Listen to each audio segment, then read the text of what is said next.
안녕하세요. H 여사입니다. 외벌이만 아는 가장에 무게가 있죠. 오늘은 그에 관한 이야기입니다. 오늘의 스토리 시작합니다. 버스 창문에 비친 이대수의 얼굴은 어딘가 낯설었다. 53세. 숫자로만 보면 아직 한창 일할 나이인데 그의 눈은 이미 몇 번은 더 늙어 있었다. 퇴근 시간. 사람들로 가득 찬 버스 안은 늘 그렇듯 숨이 막힐 듯 답답했다. 에어컨은 돌아가고 있었지만 땀 냄새와 피로가 뒤섞인 공기는 좀처럼 가벼워지지 않았다. 그는 창가에 기대에 앉아 있었다. 정확히 말하면 기대고 있는 척이었다. 몸은 앉아 있지만 마음은 계속 어딘가로 밀려나가고 있었다. 창밖으로 아파트 단지들이 스쳐 지나간다. 몇 년 전 그도 저 풍경 속으로 들어왔다. 아내의 말이 계속 머릿속을 맴돈다. 여보, 우리도 이제 좀 사람답게 살아야지. 애들 크는데 언제까지 이런 빌라에서 살 거야? 그때 그는 아무 말도 하지 못했다. 반대할 수도 있었고 말릴 수도 있었지만 결국 고개를 끄덕였다. 그 순간이 지금의 시작이었다. 버스가 신호에 걸려 멈췄다. 그는 무심코 휴대폰을 켰다가 다시 껐다. 장고를 보는 게 습관이 된 지 오래였다. 그리고 그 습관은 점점 그를 좀먹고 있었다. 마이너스 또 늘었네. 이제 놀랍지도 않았다. 월급이 들어오는 날은 잠깐 숨을 쉬는 날이고 그 다음 날부터는 다시 가라앉기 시작한다. 대출이자, 관리비, 아이들에게 들어가는 비용, 대학생 큰아들 용돈, 재수생 작은애 학원과 과외비. 숫자들은 항상 같은 방향으로 움직였다. 위로 올라가는 건 없고 아래로만 깊어졌다. 아빠, 나 이번에 노트북 좀 바꿔야 할 것 같은데. 며칠 전 큰아들이 조심스럽게 꺼낸 말이 떠올랐다. 왜 또 작년에 사준 거 있잖아. 그게 중고로 구입해서 그런지 프로그램이 조금만 무거우면 과제하는데 자꾸 멈춰. 아들의 표정은 미안함과 필요함 사이에서 애매하게 걸려 있었다. 그는 그 표정을 너무 잘 알았다. 그래서 더 싫었다. 알겠다. 한번 알아봐. 그 말이 얼마나 무거운 거짓말인지 아들도 알고 있을까? 버스가 다시 출발했다. 차창 밖으로 어둠이 조금씩 내려앉고 있었다. 그는 손가락으로 무릎을 툭툭 두드렸다. 이건 버릇이었다. 불안할 때마다 나오는. 퇴직까지 몇 년이지?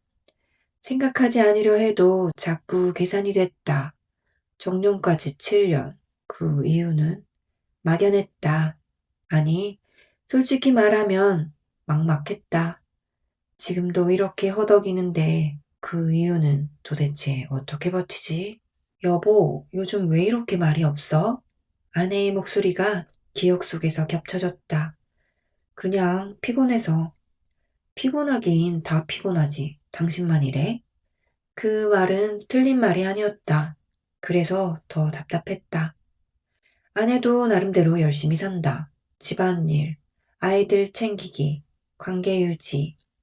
그걸 모르는 건 아니었다. 그런데 돈 걱정은 내가 할게. 당신은 집안일만 잘 챙기면 돼. 그가 무심코 했던 그 말이 지금은 족쇄처럼 느껴졌다.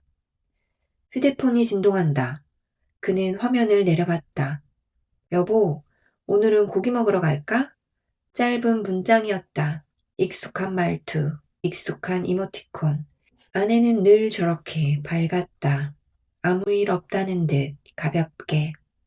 그는 그 문장을 한참 동안 바라봤다. 손가락이 움직이지 않았다. 고기. 그 단어 하나가 이상하게 무겁게 느껴졌다. 둘째랑 셋이 가서 먹으면 최소 몇만 원. 그게 뭐라고 그 정도도 못 쓰는 상황이냐고 묻는다면 그는 대답할 수 없었다. 그는 결국 답장을 쓰지 못했다. 휴대폰 화면을 끄고 다시 창밖으로 시선을 돌린다. 버스는 그의 집 앞 정류장에 가까워지고 있었다. 불이 켜진 아파트들이 줄지어 서 있다. 그중 하나가 그의 집이었다. 겉으로 보면 남부럽지 않은 삶, 신축 아파트, 다 커준 자식들, 누가 보면 안정적이라고 말할 것이다. 하지만 그 안에서 그는 매일 조금씩 무너지고 있었다. 숨이 막히는 건 일이 많아서가 아니었다. 끝이 보이지 않아서였다. 버스가 멈췄다. 그는 천천히 자리에서 일어난다. 다리에 힘이 조금 풀린 느낌이 들었다. 하차 버튼을 누르고 문이 열리기를 기다리는 그 짧은 순간, 그의 머릿속에는 숫자들이 다시 떠오른다. 이자, 원금, 카드값, 통장 잔고, 그리고 아무리 계산해도 맞지 않는 현실. 버스에서 내리며 그는 아주 작게 중얼거린다. 누구도 듣지 못할 정도로 작게. 그리고 그 말은 그날 하루의 결론 같았다. 나만 아는 이 계산서 언제쯤 찢어버릴 수 있을까? 버스에서 내린 이대수는 잠시 발걸음을 멈췄다. 몸이 무거운 게 아니라 마음이 먼저 멈춘 쪽에 가까웠다. 그때였다. 여보! 밝은 목소리가 공기를 가르듯 들어왔다. 고개를 들자 아내 최아림이 손을 흔들며 서 있었다. 가로등 불빛 아래에서 환하게 웃고 있는 얼굴. 어쩌면 그 웃음은 몇 년 전과 똑같았을지도 모른다. 하지만 대수에게는 지금 그 웃음이 조금 버겁게 느껴졌다. 여보, 여기 상가 건물에 새로 생긴 고깃집 완전 맛있대. 둘째는 벌써 친구들이라고 먹었다고 해서 나만 나왔어. 우리 고기 먹고 들어가자. 말끝이 가볍게 올라간다. 기대하는 사람의 말투였다. 대수는 대답하지 않고 잠깐 아내를 바라본다. 그 눈에는 피곤함도 계산도 말하지 못한 것들이 겹겹이 쌓여 있었다. 그래, 결국 짧게 답했다. 그 한 글자 안에 수십 개의 고민이 접혀 들어간다. 고깃집 문을 여는 순간 고기 굽는 냄새와 사람들의 소음이 한꺼번에 밀려 들어온다. 신축 상가의 특유의 깔끔함과 막 개업한 집의 들뜬 분위기. 와, 사람 많다. 맛집 맞나 봐. 아내는 어린아이처럼 두리번거리며 자리를 찾았다. 대수는 의자에 앉으면서 자연스럽게 메뉴판을 집어들었다. 그 행동은 거의 반사적이었다. 그리고 멈췄다. 삼겹살 1인분 18,000원. 눈이 숫자에 고정된다. 그 아래로 줄줄이 이어진 가격들. 목살, 항정살, 갈매기살. 그는 아무 말 없이 페이지를 넘겼다. 하지만 머릿속에는 이미 계산이 시작되고 있었다. 둘이서 3인분은 먹겠지? 54,000원. 거기에 냉면, 된장찌개, 음료. 7만 원은 것도 넘겠네. 순간 다른 숫자들이 겹쳐진다. 큰애 노트북, 둘째 가회비, 이번 달 카드값, 아파트 대출이자. 그 숫자들은 메뉴판 위에 겹쳐진 투명 필름처럼 따라다닌다. 여보, 우리 비냉 물냉도 하나씩 시켜서 같이 먹자. 여기 냉면도 맛있대. 아내의 목소리는 여전히 밝았다. 그래. 그는 또 짧게 답한다. 직원이 다가왔다. 주문 도와드릴까요? 아내가 먼저 입을 열었다. 삼겹살 3인분이랑 된장찌개, 맥주 한 병, 물냉이나 비냉. 일단 그거 먼저 주세요. 대수는 잠깐 멈칫했지만 말리지 않았다. 고기가 불판 위에서 익어간다. 칙 소리와 함께 기름이 튀었다. 아내는 집게를 들고 고기를 뒤집으며 말했다. 여보, 이런 데는 자주 와야 돼. 집에서만 먹으면 재미없잖아. 그 말은 가볍게 던진 것 같았지만 대수의 가슴 어딘가를 건드렸다. 자주? 그에게는 가끔도 쉽지 않은 일인데. 많이 먹어 여보. 아내가 고기를 그의 앞접시에 올려줬다. 그는 젓가락을 들었지만 쉽게 입으로 가지 않는다. 대신 아내를 바라봤다. 정말 맛있게 먹고 있었다. 입에 고기를 넣고 눈이 살짝 웃고 있었다. 그 모습이 나쁘진 않았다. 아니, 오히려 좋아야 정상이었다. 그런데 이상하게도 마음이 더 답답해졌다. 여보, 이대수는 조심스럽게 입을 열은다. 응? 요즘 좀 생각이 많아서. 아내는 고기를 씹다 말고 그를 바라본다. 왜? 회사 일 힘들어? 그게 아니라 대수는 잠깐 말을 고르고 있었다. 이 이야기를 꺼내면 이 식탁의 공기가 바뀐다는 걸 알고 있었기 때문이다. 하지만 꺼냈다. 우리 앞으로 좀 더 아껴야 할 것 같아.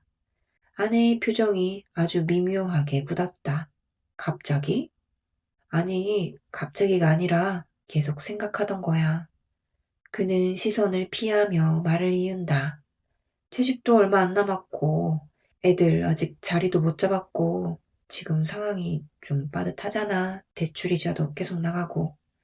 아내는 젓가락을 내려놓았다. 그녀의 눈빛이 조금 달라졌다. 그래서? 짧은 질문이었다. 대수는 한 번 더 숨을 골랐다. 당신도 좀 뭐라도 해보면 어떨까 싶어서. 뭘? 가볍게 할 수 있는 거, 아르바이트 같은 거라도. 그 말이 끝나기도 전에 아내의 표정이 확 바뀌었다. 내가 이제 와서 무슨 그런 일을 해? 목소리가 낮아졌지만 단단했다. 마트 가서 계산하라고? 내가 그런 걸 어떻게 해? 대수는 아무 말도 하지 못했다. 아내의 말은 계속 이어졌다. 나는 집안일도 다 하고 애들 뒷바라지도 다 했어. 그녀의 눈에 쌓여있던 감정이 조금씩 드러났다. 왜 내가 나가서 돈까지 벌어야 돼? 그 말에는 억울함이 섞여 있었다. 최아림은 잠깐 입을 다물었다가 다시 말했다. 나도 알아. 목소리가 조금 낮아졌다. 지금 상황 힘든 거. 그녀의 시선이 잠깐 흔들렸다. 근데 나도 말을 끝내진 못했다. 그녀의 머릿속에는 다른 시간이 흐르고 있었다. 20대의 자신, 회사 다니던 시절, 잘 나가던 동기들, 그리고 결혼과 동시에 멈춘 경력.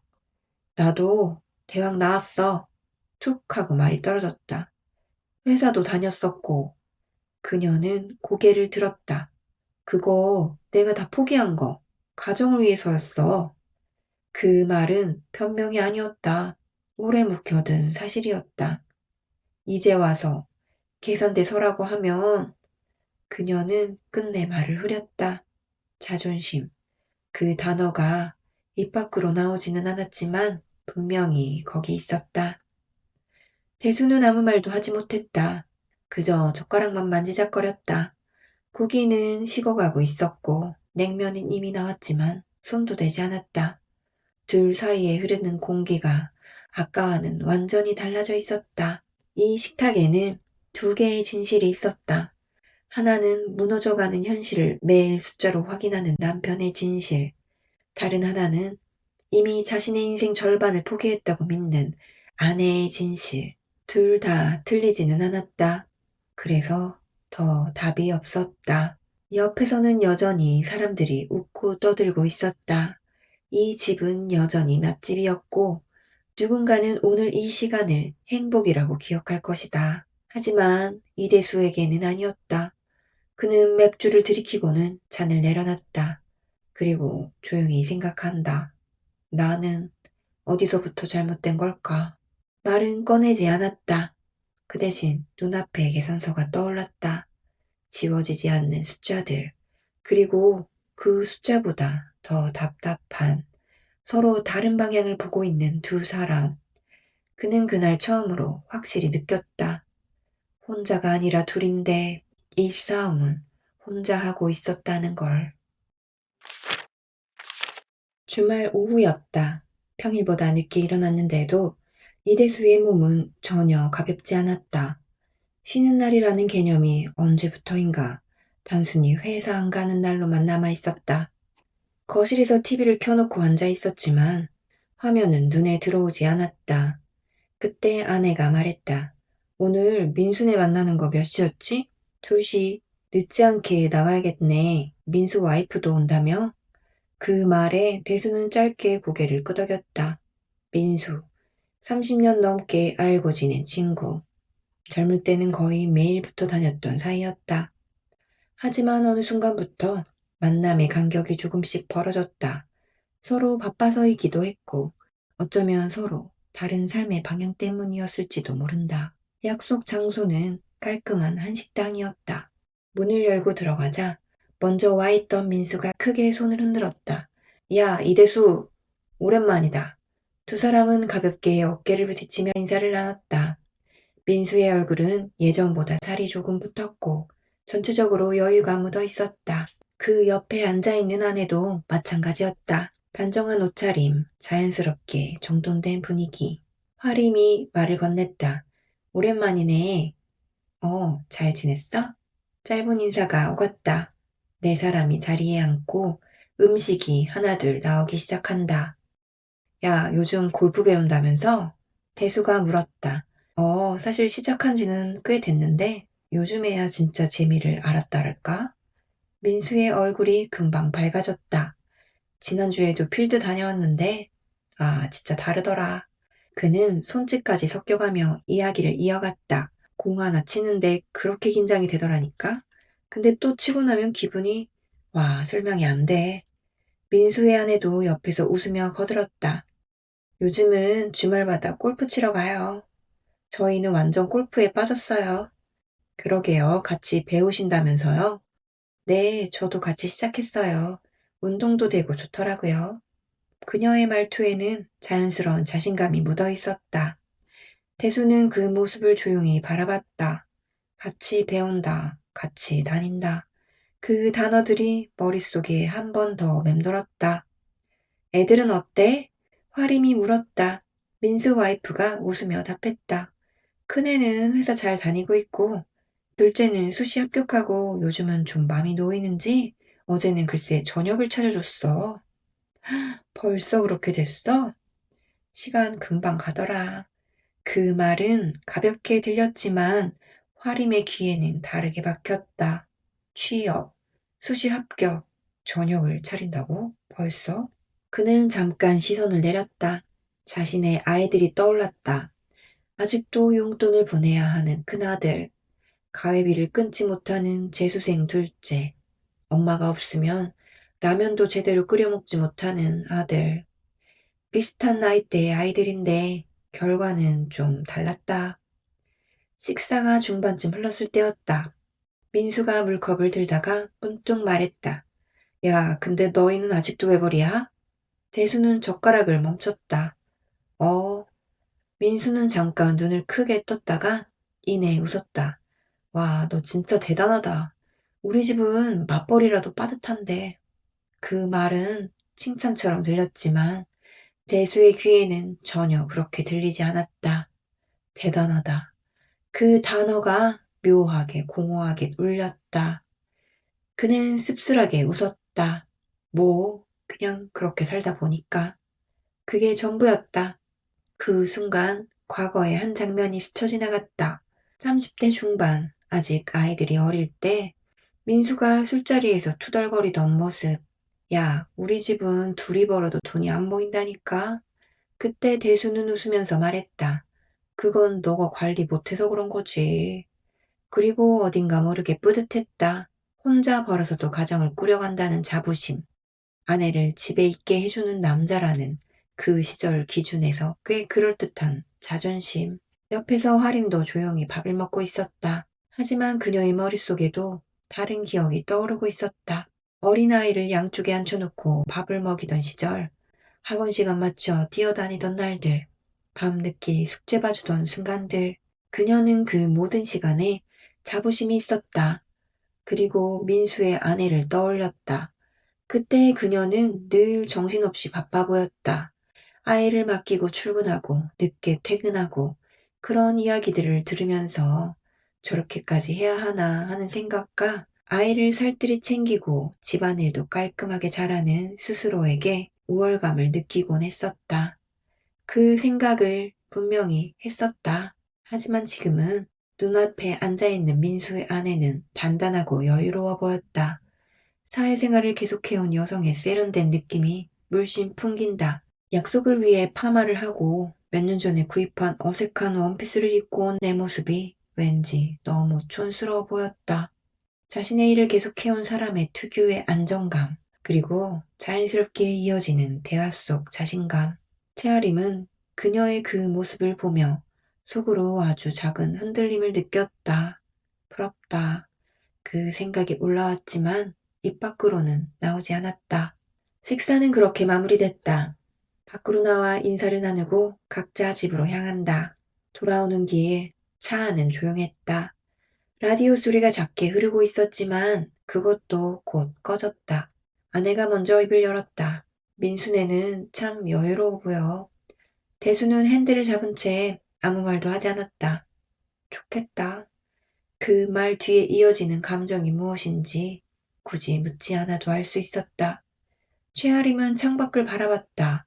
불이 켜진 건물들, 사람들, 그리고 자신의 지난 시간이 겹쳐졌다. 나도 이 일 계속했으면 어땠을까?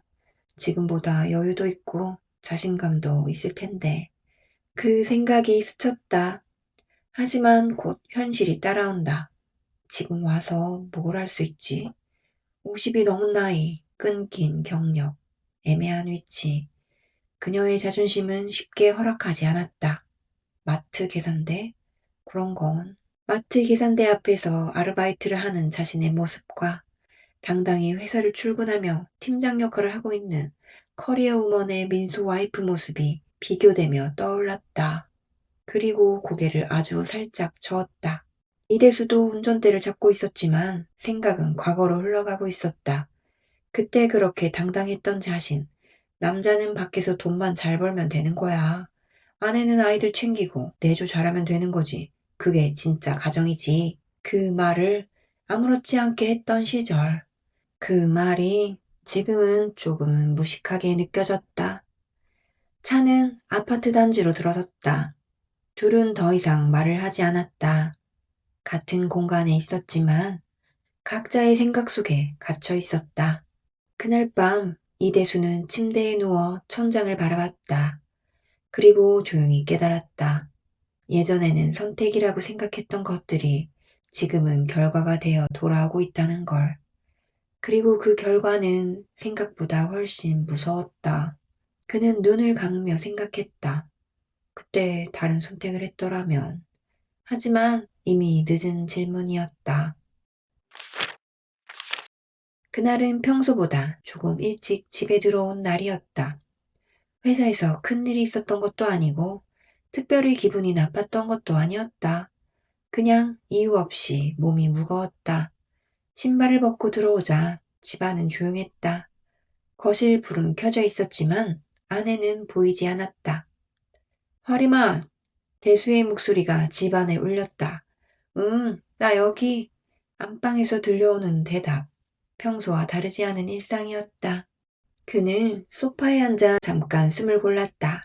그리고 무심코 탁자 위에 놓인 봉투를 집어들었다. 카드 명세서였다. 이제는 매달 오는 이 종이가 그에게는 일종의 결과 통보서처럼 느껴졌다. 봉투를 뜯고 종이를 펼쳤다. 익숙한 숫자들, 그리고 익숙하게 내려가는 시선, 식비, 통신비, 교육비, 생활비. 그는 빠르게 훑어내려갔다. 그러다 손이 멈췄다. 문화센터 수강료 48만 원. 눈이 그 줄에 고정됐다. 한 번 더 읽었다. 틀린 게 아니었다. 48만 원? 이게 뭐야? 그의 입에서 낱개말이 새어났다. 그때 안방문이 열리고 화림이 나왔다. 어? 평소처럼 자연스럽게 말을 건넸다. 대수는 명세서를 들어 보였다. 이게 뭐야? 화림의 시선이 잠깐 그쪽으로 향했다. 아, 그거 미나 수업 등록했어? 아주 아무렇지 않게 말했다. 48만 원? 대수의 목소리가 조금 올라갔다. 재료비 포함이라 좀 그래. 좀? 그는 말을 이어가지 못했다. 속에서 뭔가 올라왔지만 그걸 어떻게 꺼내야 할지 몰랐다. 이걸 지금 해야 돼? 그 말은 질문이었지만 사실은 불만에 가까웠다. 화림의 표정이 조금 굳었다. 왜? 짧은 한마디. 아니, 지금 상황이 어떤데? 태수는 말을 고르려 했지만 결국 평소처럼 직선적으로 나왔다. 이런데 돈 쓸 여유가 있어? 잠깐 정적이 흘렀다. 화림은 그를 가만히 바라보았다. 그리고 조용히 입을 열었다. 내가 쓴 거 사치 아니야. 그녀의 목소리는 낮았지만 단단했다. 애들 필요한 거 사고, 생활비 쓰고, 그게 다야. 대수는 아무 말도 하지 않았다. 그녀의 말이 틀린 건 아니었기 때문이다. 하지만 이건 그거랑 다르잖아. 그는 결국 말을 꺼냈다. 화림의 눈빛이 조금 흔들렸다. 나도 이제 뭐 좀 해보려고 하는 거야. 그녀의 말이 이어졌다. 이거 배우면 나중에라도 뭐 할 수 있을 것 같아서. 잠깐 숨을 고르고 덧붙였다. 돈만 아까워하는 것 같아서 솔직히 좀 서운해. 대수는 입을 다물었다. 이 상황이 어디로 흘러갈지 이미 알고 있었다. 말을 더 꺼내면 결국 감정 싸움으로 번진다. 그래서 그는 말을 멈췄다. 하지만 멈춘 건 이뿐이었다. 48만 원? 그 숫자가 머릿속에서 계속 맴돌았다. 그 위로 다른 숫자들이 겹쳐진다. 얼마 전부터 원금도 함께 갚아야 하는 늘어난 대출이자, 둘째 수능 특강 비용, 첫째 자격증 강의료, 얼마 전 해드린 어머님 임플란트 비용, 그리고 마이너스 통장 잔액. 나 밥 차릴게. 화림이 말을 끊고 부엌으로 들어갔다. 그녀의 뒷모습이 평소보다 조금 더 단단해 보였다. 대수는 그 자리에 앉은 채 명세서를 접지도 못하고 들고 있었다. 종이 한 장이었지만 손에 들린 무게는 그 이상이었다. 저녁을 먹는 동안 두 사람은 거의 말을 하지 않았다. 숟가락 부딪히는 소리만 간헐적으로 들린다. 평소라면 아내가 먼저 말을 꺼냈을 텐데 오늘은 그러지 않았다. 대수도 마찬가지였다. 말을 하면 괜히 더 꼬일 것 같았다.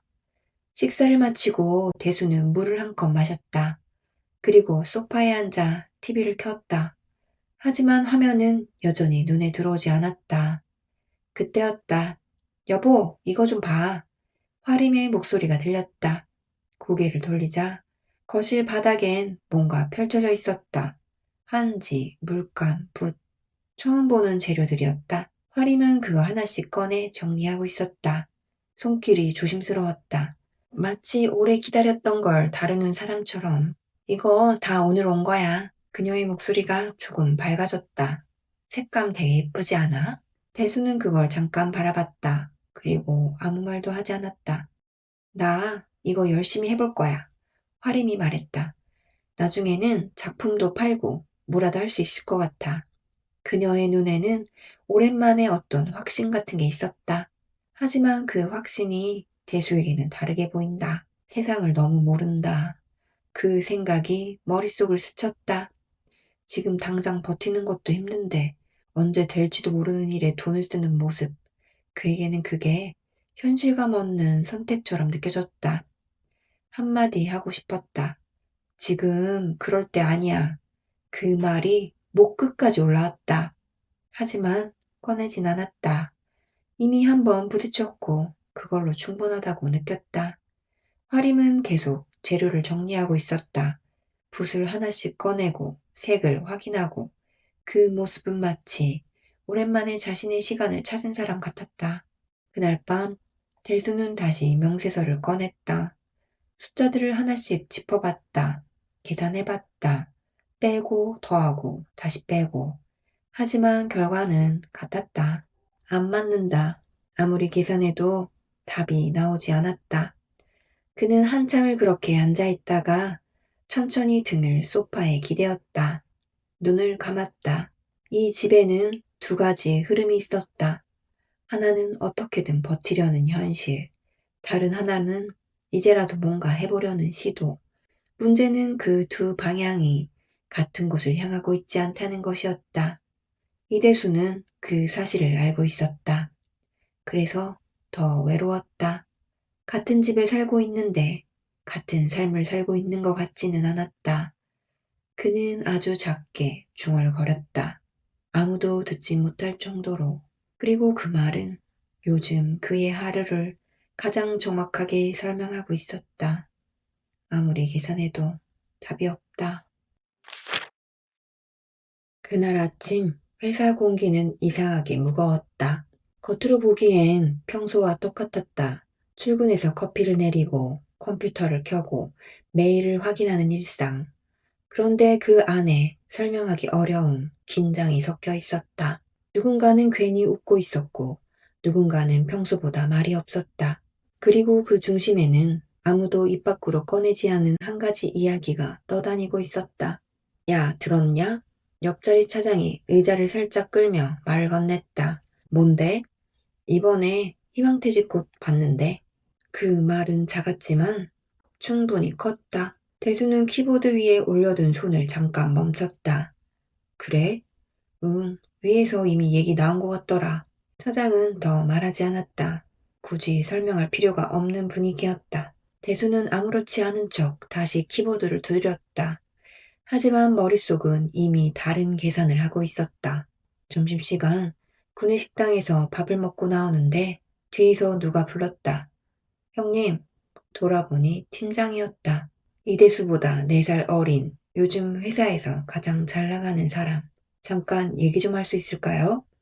말투는 공손했지만 내용은 그렇지 않을 거라는 걸 대수는 알고 있었다. 둘은 건물 뒤 흡연 구역 근처에 섰다. 팀장은 담배를 꺼내 물었고 대수는 피우지도 않으면서 그 자리에 서 있었다. 잠깐의 침묵 후 팀장이 입을 열었다. 형님도 슬슬 준비하셔야죠. 대수는 아무 말도 하지 않았다. 팀장은 연기를 한번 내뿜고 말을 이었다. 요즘 회사 분위기 아시잖아요. 그 말은 부드러웠지만 돌려 말한 것이 아니었다. 젊은 애들한테 자리 넘겨야 하니까요. 그 말은 아주 정직하게 그리고 정확하게 꽂혔다. 대수는 고개를 끄덕였다. 그래, 그게 전부였다. 더 물어볼 것도 따질 것도 없었다. 이미 정해진 흐름이었다. 자리로 돌아오는 길, 복도 바닥이 유난히 길게 느껴졌다. 자리에 앉아 컴퓨터를 켰다. 모니터 화면이 켜지자마자 그는 바로 퇴직금 예상 조회를 해본다. 물론 몇 번 해본 적은 있었지만 오늘은 느낌이 달랐다. 그는 한참 그 숫자를 바라봤다. 다시 계산해봤다. 이걸로 몇 년? 머릿속에서 자동으로 나눗셈이 돌아갔다. 생활비, 대출이자, 아이들 지원. 아무리 보수적으로 잡아도 앞으로가 막막했다. 숨이 막혔다. 그는 의자에 등을 기대고 천장을 잠깐 올려다봤다. 그리고 하나씩 떠올랐다. 아직 취업 못한 큰아들, 재수 중인 둘째, 계속 나가는 학원비, 가회비, 그리고 집, 아직 한참 남은 대출. 이건 안 된다. 그 생각이 머릿속에 박혔다. 그런데 동시에 다른 생각도 같이 떠올랐다. 그럼 뭘 해야 하지? 답을 찾을 수가 없었다. 그날 대수는 거의 일을 하지 못했다. 손은 움직였지만 머리는 계속 다른 데 있었다. 메일을 읽어도 내용이 들어오지 않았고 회의에 앉아 있어도 말이 들리지 않았다. 그저 시간이 지나가기만을 기다렸다. 밤이 늦어서야 집에 도착했다. 평소보다 더 늦은 시간. 현관문을 열자 불은 켜져 있었다. 아내는 거실에 앉아 있었다. 왔어? 평소와 같은 목소리였다. 대수는 대답하지 않고 신발을 벗었다. 그리고 바로 식탁에 앉았다. 저녁 안 먹었어? 응. 짧은 대답. 전자레인지 돌아가는 소리가 집안에 울렸다. 그 소리가 끝나고 아침에 먹은 된장찌개와 해동한 밥이 식탁에 놓였다. 숟가락을 들었지만 손이 잘 움직이지 않았다. 몇 숟갈 뜨다가 결국 내려놨다. 그걸 본 화림이 물었다. 무슨 일 있었어? 그녀의 눈에는 걱정이 있었다. 대수는 잠깐 망설였다. 이걸 말해야 하나? 말한다고 해서 뭐가 달라질까? 그래도 입을 열었다. 이제 곧 퇴직이 다가오잖아. 화림은 가만히 듣고 있었다. 근데 대출도 아직 많이 남았고 애들도 아직 자리 못 잡았고 그는 말을 이어가다 멈췄다. 좀 걱정된다. 화림은 잠깐 생각하는 표정을 지었다. 그리고 말했다. 에이, 뭐 벌써부터 그렇게 걱정해? 그녀의 목소리는 의외로 가벼웠다. 어떻게든 되겠지. 그 말은 너무 쉽게 나왔다. 아껴서 살면 되지 뭐. 대수는 그 말을 듣고 아무 말도 하지 않았다. 그저 가만히 앉아 있었다. 어떻게든 되겠지. 그 말이 머릿속에서 맴돌았다. 그는 그 말을 이해하려고 했다. 아내는 나름대로 위로하려고 한 걸 수도 있다. 하지만 대수에게는 그 말이 너무 멀게 느껴졌다. 어떻게드니 어떻게인데. 그는 속으로 중얼거렸다. 그 어떻게를 매일 계산하는 사람은 자기 자신이었다. 그는 고개를 숙였다. 아내는 아무렇지 않게 앞에 앉아서 제잘거린다. 평소처럼 해맑은 모습으로 화림은 항상 해맑아 보인다. 아니, 어쩌면 현실을 알면서도 외면하고 싶은 건지도 모르겠다. 지금 현실을 그대로 받아들이는 순간 자신이 할 수 있는 게 없다는 걸 인정해야 하니까. 그래서 더 밝게 말하는 걸지도 모르겠다. 괜찮아. 그 말로 스스로를 지키고 있는 것처럼. 대수는 다시 숟가락을 들었다. 억지로 한 숟갈을 입에 넣었다. 맛이 느껴지지 않는다. 그날 밤 그는 잠이 오지 않았다. 천장을 보며 계속 계산했다. 퇴직금, 대출, 생활비, 그리고 남은 시간. 아무리 계산해도 답이 나오지 않았다. 그리고 그 답 없는 계산 속에서 그는 처음으로 생각했다. 도망가고 싶다. 혼자 감당해야 하는 모든 것들로부터. 그 생각이 떠오르는 순간 그는 눈을 감았다. 하지만 그 생각은 쉽게 사라지지 않았다. 다음 날 아침이었다. 이대수는 평소보다 조금 더 일찍 눈을 떴다. 정확히는 거의 잠을 자지 못했다. 천장을 바라보며 뒤척이다가 어느 순간 알람보다 먼저 눈이 떠졌다. 몸이 아니라 머리가 먼저 깨어 있었다. 어제 들었던 말들, 퇴직금 숫자, 대출 잔액, 그 모든 게 밤새 머릿속을 맴돌았다. 거실로 나오자 아내 화림은 아침을 준비하고 있었다. 앞치마를 두르고 냄비를 젓고 있었다. 평소와 다르지 않은 풍경. 일어났어? 밝은 목소리였다. 대수는 짧게 응 하고 대답했다.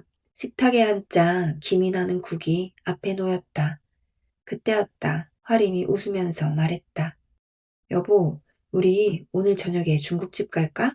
아파트 상가에 주방장 바뀌었는데 훨씬 맛있대. 말끝이 가볍게 올라갔다. 기대하는 사람의 말투. 대수는 그 말을 들었다. 분명히 들었는데 대답이 나오지 않았다. 그는 숟가락을 들고 있다가 잠깐 멈췄다. 그리고 아주 작게 거의 혼잣말처럼 중얼거렸다. 왜 넌 이 상황을 모를까? 그 말은 작았지만 공기를 바꾸기에는 충분했다. 화림의 손이 잠깐 멈췄다. 뭐? 그녀의 목소리가 조심스러웠다. 대수는 고개를 들지 않았다. 그저 밥을 한 숟갈 뜨고 다시 내려놨다. 정적이 흘렀다. 아까까지 따뜻하던 아침 공기가 순간 식어버린 느낌이었다. 화림은 더 묻지 않았다. 그저 조용히 식탁에 앉았다. 출근길 버스. 대수는 고개를 숙이고 있었다. 어깨는 눈에 띄게 내려가 있었고 신발끈은 느슨하게 풀린 채였다. 그 모습은 말보다 더 많은 걸 보여주고 있었다. 하지만 아무도 그걸 정확히 짚어내지 못했다. 시간은 그렇게 흘렀다. 서로 말을 아끼는 날들이 이어졌다. 겉으로는 평소와 다르지 않게 돌아갔지만 그 안의 공기는 분명 달라져 있었다. 몇 주 뒤 저녁, 대수는 퇴근을 하고 집에 들어왔다. 거실에는 민화 재료들이 여전히 널려 있었다. 색이 묻은 붓, 말리고 있는 한지, 그리고 벽 한쪽에 기대 세워진 몇 장의 그림. 화림은 그 앞에 앉아 있었다. 왔어? 밝게 웃었다. 그 웃음은 여전히 그대로였다. 여보, 나 할 얘기 있는데. 그녀가 먼저 말을 꺼냈다. 대수는 가방을 내려놓으며 고개를 끄덕였다. 뭔데? 나 이번에 전시회에 나가보려고. 대수의 손이 잠깐 멈췄다. 전시회? 응, 3개월 뒤에 수강생들끼리 같이 하는 건데 괜찮을 것 같아. 그녀의 눈이 조금 반짝였다. 참갑이랑 대감비는 좀 드는데 이건 투자라고 생각해. 투자. 그 단어가 귀에 걸렸다. 대수는 가만히 그녀를 바라봤다. 그리고 물었다. 얼만데? 그게 한 100만 원 정도? 그 순간 대수의 머릿속에 뭔가 툭 하고 끊어졌다. 넌 왜 이렇게 세상을 몰라? 그 목소리가 예상보다 크게 나왔다. 화림이 눈을 크게 떴다. 그거 다 수강생들한테 돈 뽑아내려고 하는 거야. 그는 말을 멈추지 않았다. 전시 비용에 대관비에 그 돈을 왜 내? 화림의 표정이 굳었다. 그리고 곧바로 반응했다. 아니, 왜 화를 내? 그녀의 목소리도 올라갔다. 작품이 팔릴지 누가 알아? 그녀의 눈빛이 단단했다. 이건 투자야. 투자 없는 성공이 어딨어? 대수는 숨을 크게 들이마셨다. 하지만 감정은 이미 올라와 있었다. 화림아, 그는 한 번 더 말을 꺼냈다. 아무도 모르는 네 그림을 누가 사니? 그 말은 직설적이었다. 지금 너 나이가 몇인데 이거에서 유명해지면 뭐해? 차라리 나가서 알바를 해. 순간 공기가 얼어붙었다. 하림의 눈이 흔들렸다. 그리고 곧 눈물이 고였다. 당신은 왜 자꾸 나보고 일을 하라고 해?